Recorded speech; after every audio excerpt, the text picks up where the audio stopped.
Nous ferons la lecture dans Ésaïe, chapitre 58, les 9 premiers versets.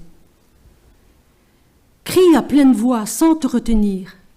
Fais retentir ta voix comme une trompette et révèle à mon peuple sa révolte, à la famille de Jacob ses péchés. C'est moi que jour après jour ils consultent. Ils veulent connaître mes voies. Comme une nation qui aurait pratiqué la justice et n'aurait pas abandonné le droit institué par son Dieu. Ils me réclament des jugements conformes à la justice. Ils désirent se rapprocher de Dieu. À quoi nous sert-il de jeûner si tu ne vois pas, de nous humilier si tu n'y fais pas attention? C'est que le jour où vous jeûnez, vous accomplissez vos propres désirs et traitez durement vos ouvriers. Votre jeûne débouche sur des procès et des disputes, sur de méchants coups de poing. Vous ne jeûnez pas, comme vous le faites aujourd'hui, de manière à faire entendre votre voix là-haut. Est-ce un jeûne de ce genre que je préconise? Un jour où l'homme s'humilie? S'agit-il de courber la tête comme un roseau? Faut-il se coucher sur le sac et la cendre? Est-ce cela que tu appelles un jeûne, un jour agréable à l'Éternel? Voici le genre de jeûne que je préconise. Détacher les chaînes dues à la méchanceté, dénouer les liens de l'esclavage, renvoyer libres ceux qu'on maltraite, mettez fin aux contraintes de toutes sortes. Partage ton pain avec celui qui a faim et fais entrer chez toi les pauvres sans foyer. Quand tu vois un homme nu, couvre-le. Ne cherche pas à éviter celui qui est fait de la même chair que toi. Alors, ta lumière jaillira comme l'aurore et ta restauration progressera rapidement. Ta justice marchera devant toi et la gloire de l'Éternel sera ton arrière-garde. Alors, tu appelleras et l'Éternel répondra.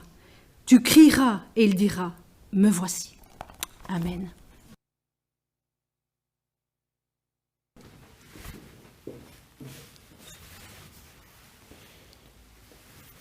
Y a-t-il parmi vous des sportifs ou des anciens sportifs?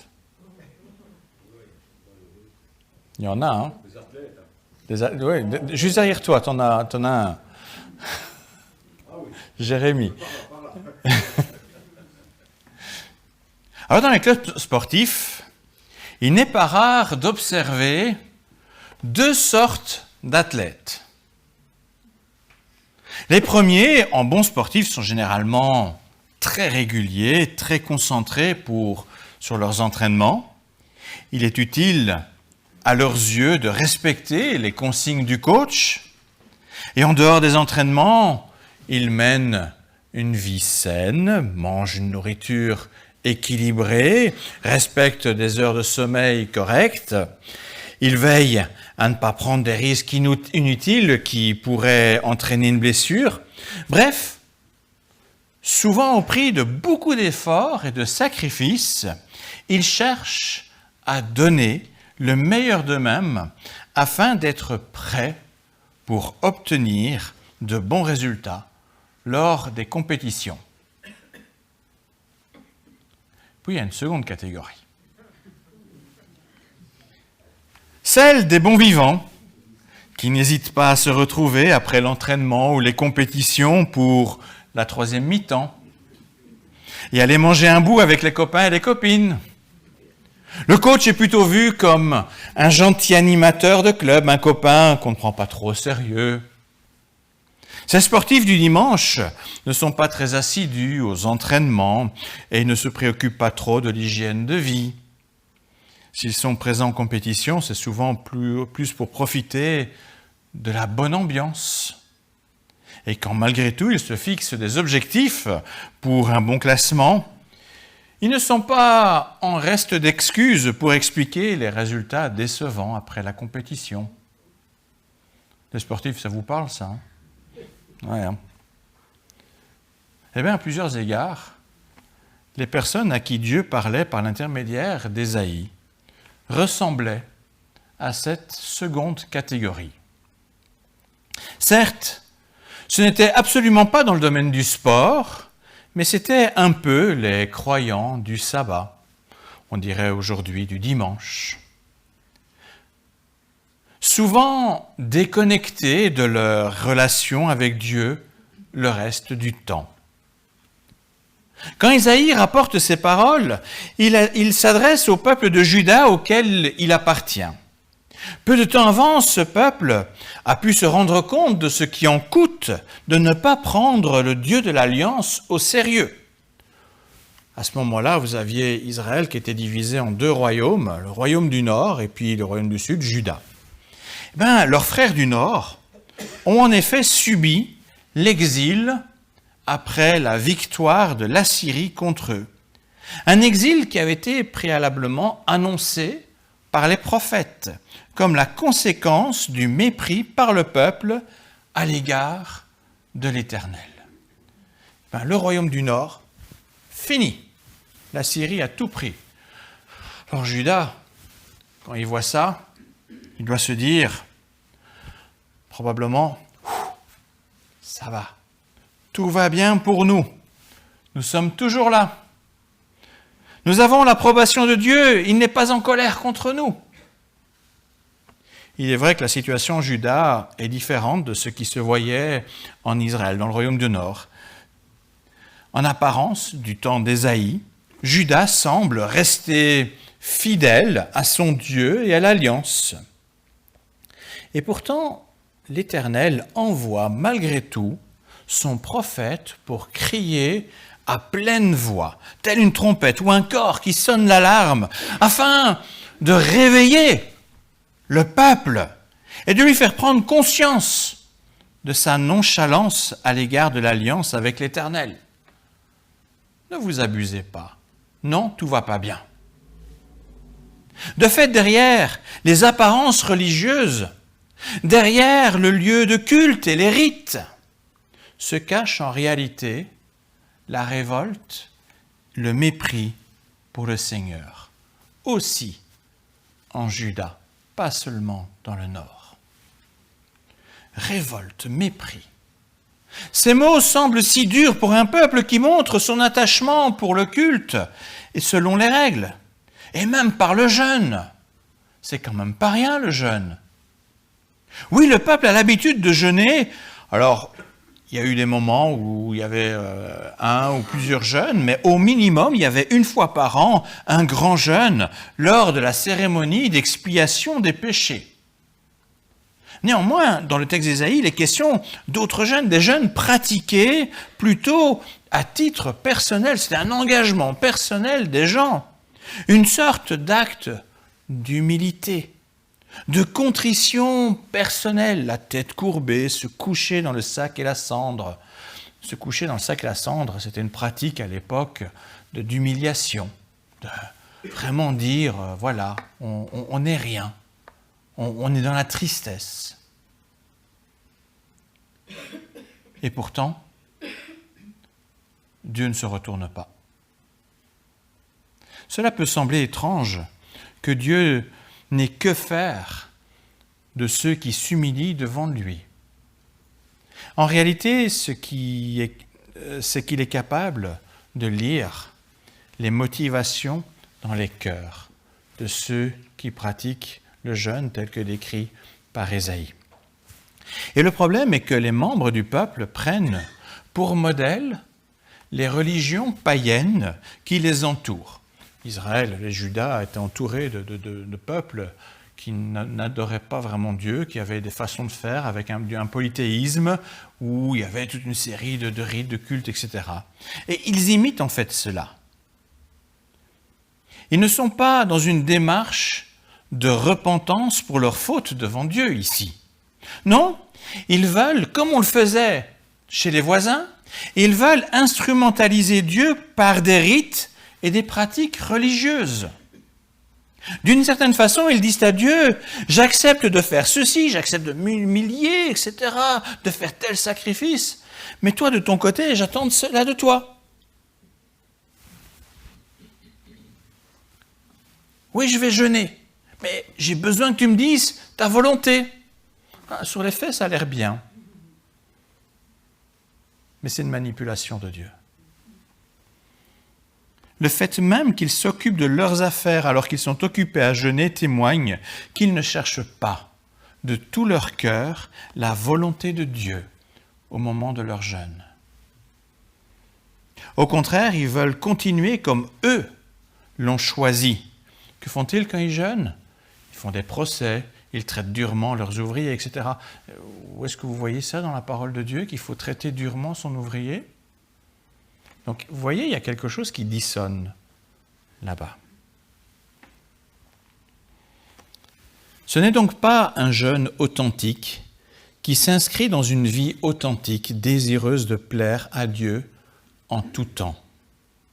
Or, l'Éternel n'entend pas se faire manipuler, se laisser manipuler. Il n'est pas dupe avec cette façade religieuse, alors que les cœurs ne cherchent pas de toute leur force et en tout temps ce qui est agréable à Dieu. Dieu n'a que faire d'une façade à un moment donné et derrière de faire ce qu'on a envie. Dieu prend-il plaisir à l'humiliation, à la contrition qu'on s'impose? Aime-t-il voir les membres de son peuple aigris et tristes? Non. Ce qui l'intéresse avant tout, c'est de pratiquer tous les jours une relation authentique avec lui, en acceptant aucun compromis sur ce qui compte vraiment, à savoir l'amour, la justice à l'égard du prochain, la joie de la liberté retrouvée. Est-ce que vous entendez de la tristesse dans tout cela? Y a-t-il de la tristesse dans l'amour, dans la joie, dans la liberté? Non. Il n'y a pas de tristesse dans tout cela. Il n'y a rien de triste dans ce que Dieu désire pour ses enfants. Et quelque part, cela fait écho avec ce que Jésus lui-même dit du jeûne. Il a été confronté, lui aussi, Jésus, à des gens qui jeûnaient, etc. Et qu'est-ce qu'il leur dit? Lorsque vous jeûnez, ne prenez pas un air triste, comme les hypocrites. En effet, ils présentent un visage tout défait pour montrer aux hommes qu'ils jeûnent. Je vous le dis en vérité, ils ont leur récompense. Mais toi, quand tu jeûnes, parfume ta tête et lave ton visage, afin de ne pas montrer que tu jeûnes aux hommes, mais à ton Père qui est là dans le lieu secret. Et ton Père qui voit dans le secret te le rendra. Alors, ces paroles de Christ nous montrent que Dieu ne disqualifie pas la pratique du jeûne, mais pas un jeûne de tristesse, pas un jeûne d'humiliation, un jeûne de joie. Il est utile à condition d'être dans une démarche authentique devant Dieu. Une démarche qui s'inscrit dans l'authenticité d'une relation qui dépasse le simple jour du jeûne. Authentique dans le sens qu'on cherche vraiment la volonté de Dieu pour faire grandir la joie. Pas l'écrasement, pas l'humiliation. Ça, c'est de la manipulation. Vivre selon ce qui est agréable à Dieu est non seulement réjouissant et non une tristesse, mais plus encore l'assurance de l'accomplissement des magnifiques promesses données par Dieu. Qu'est-ce qu'il nous dit à la fin du texte que nous avons lu? Alors, ta lumière jaillira comme l'aurore et ta restauration progressera rapidement. Ta justice marchera devant toi et la gloire de l'Éternel sera ton arrière-garde. Alors tu appelleras l'Éternel et l'Éternel répondra. Tu crieras et il dira, me voici. Non, Dieu ne veut pas rester silencieux.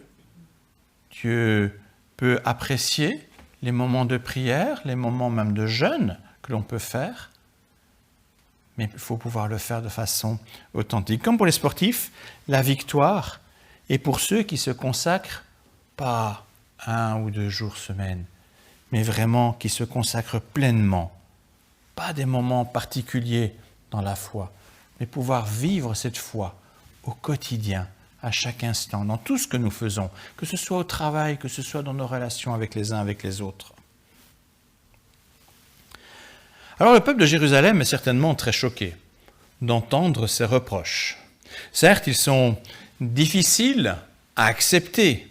Il n'est pas simple de se rendre compte qu'il est possible de porter un masque religieux sans avoir un cœur consacré à Dieu.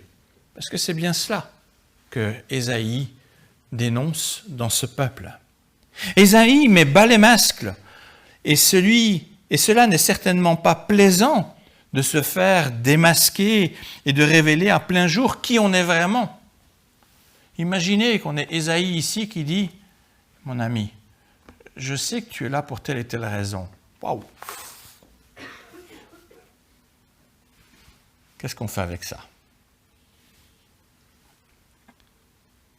Je peux imaginer sans problème plusieurs attitudes. L'indifférence. Bon, reste dans ton coin, toi. Ou même du mépris. Ce qu'il dit, ça n'a pas de sens. Ou même de la colère qui se développe contre tout prophète osant parler ainsi à son peuple. Et croyez-moi, il y a dû y avoir des gens à Jérusalem qui ont réagi de cette manière-là. Mais si Dieu envoie son prophète malgré ce risque, parce que le prophète, il est en danger à ce moment-là, c'est justement pour offrir aux auditeurs une occasion de changer. Dieu désire vraiment répondre à ceux qui jeûnent avec de bonnes motivations, avec le profond désir de rechercher sa volonté. Dieu n'est pas contre partager sa volonté, bien au contraire. C'est pourquoi nous ne devons pas craindre d'entendre à notre tour ces paroles et de nous interroger sur nos motivations et notre façon de vivre notre foi. En commençant le culte, je vous ai posé une question. Pourquoi sommes-nous là ce matin au culte? Est-ce par obligation et ou sans joie? Ou sommes-nous là avec joie pour vivre le point culminant d'une semaine que l'on veut vraiment pleinement agréable à Dieu? Pas seulement ce culte, mais est-ce qu'on a vraiment envie de vivre une semaine agréable pour Dieu? Alors, quelle que soit la forme du culte du dimanche, aussi prenant émotionnellement et magnifique soit-il, le plus important n'est pas dans la forme. Le culte qui est agréable à Dieu est celui qui se vit à chaque instant de notre vie, en désirant toujours ce qui est juste, ce qui est bon, ce qui est amour, ce qui est libre. Quand ce culte permanent existe, alors Dieu prend aussi plaisir au culte du dimanche ou au jeûne, et il entend nos prières. L'Église est parfois l'image d'un club sportif. Excusez-moi la comparaison. Elle a ses limites, je l'entends. Mais il y a des moments, je pense qu'il y a des similitudes. Une partie vient car c'est un moment agréable, fraternel, convivial. Mais cette partie n'écoute pas toujours vraiment le coach pour remporter le prix de la victoire. Ils espèrent, mais sans grande espérance.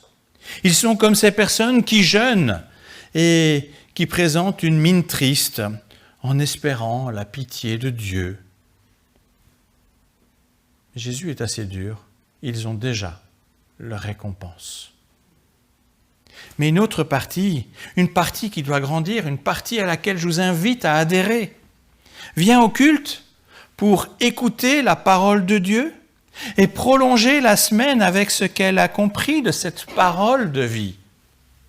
Parce que Dieu voit les bonnes motivations, cette partie progresse rapidement. Est-ce que vous avez vu des progrès dans votre vie dernièrement? Ces actes qui s'étalent devant elle témoignent une vraie soif de justice et la gloire de Dieu la couvre par derrière. Et quand un problème plus spécifique se posera, mais Dieu sera présent et dira « Me voici ». Alors, la parole de Dieu n'est pas uniquement faite de mots qui plaisent à nos oreilles. Il arrive comme ici qu'elle nous interpelle, parfois même sur le ton du reproche. Mais si Dieu envoie ses prophètes avec des paroles parfois difficiles à entendre, ce n'est certainement pas par indifférence à notre égard. S'il était indifférent, il ne dirait rien, il ne s'occuperait pas de nous. Et ce n'est pas non plus pour nous écraser, très loin de là. Au contraire, il veut nous faire progresser, nous faire grandir.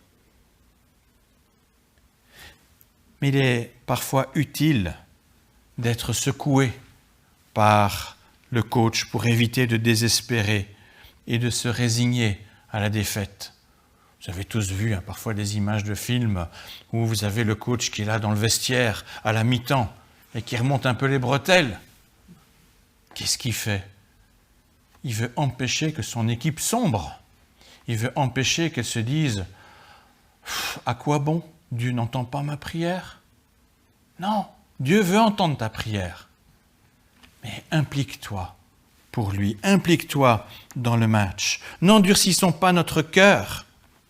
Dieu aime se laisser trouver, non pas par ceux qui veulent le manipuler et arracher des faveurs quand cela les arrange, mais par ceux qui ont un cœur authentique devant lui à tout moment. À quoi bon le jeûne, le culte ou tout autre acte religieux si nous ne cherchons pas à vivre pleinement l'amour, la justice, la liberté comme Jésus nous l'enseigne? Pourquoi prétendre vouloir connaître la volonté de Dieu quand on n'écoute pas tout ce qui a déjà été dit dans sa parole? Quand on dit « je cherche la volonté de Dieu », mais commençons là où il nous la donne. Et une réponse de Dieu dans des circonstances, quand on sera dans des circonstances particulières, si on cherche vraiment dans sa parole pour les circonstances déjà générales, mais pour les circonstances particulières, il nous répondra. Quand nous vivons une foi authentique, une confiance dans les enseignements de Dieu, quand nous cherchons à vivre au mieux ces enseignements au quotidien, l'Éternel se réjouira de nous guider pour atteindre l'excellence. Quand nous prierons pour lui demander sa volonté dans une situation plus particulière, il nous dira « Me voici ». Alors en résumé, ne soyons pas des chrétiens seulement un jour semaine ou 2 heures semaine, mais bien des chrétiens toujours. Ne soyons pas authentiques devant Dieu seulement un jour, mais restons authentiques devant lui tous les jours. Laissons-nous imprégner par sa parole chaque jour. Ne résistons pas à l'esprit qui veut transformer nos pensées et nos actes quotidiens pour vivre avec plus de justice, d'honnêteté, d'amour et de liberté pour les autres. Alors pour revenir à la métaphore sportive de mon introduction, je termine en vous laissant une parole de l'apôtre Paul. On trouve cela en 1 Corinthiens 9 où il dit « Ne savez-vous pas que les concurrents dans le stade courent tous, mais qu'un seul remporte le prix? Courez de manière à le remporter. Tous les athlètes s'imposent toutes sortes de privations.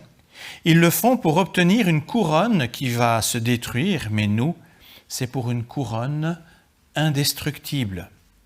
Moi donc, je cours, mais pas comme à l'aventure. Je boxe, mais non pour battre l'air. Au contraire, je traite durement mon corps et je discipline de peur d'être moi-même disqualifié après avoir prêché aux autres. À l'Éternel soit toute la gloire. Amen.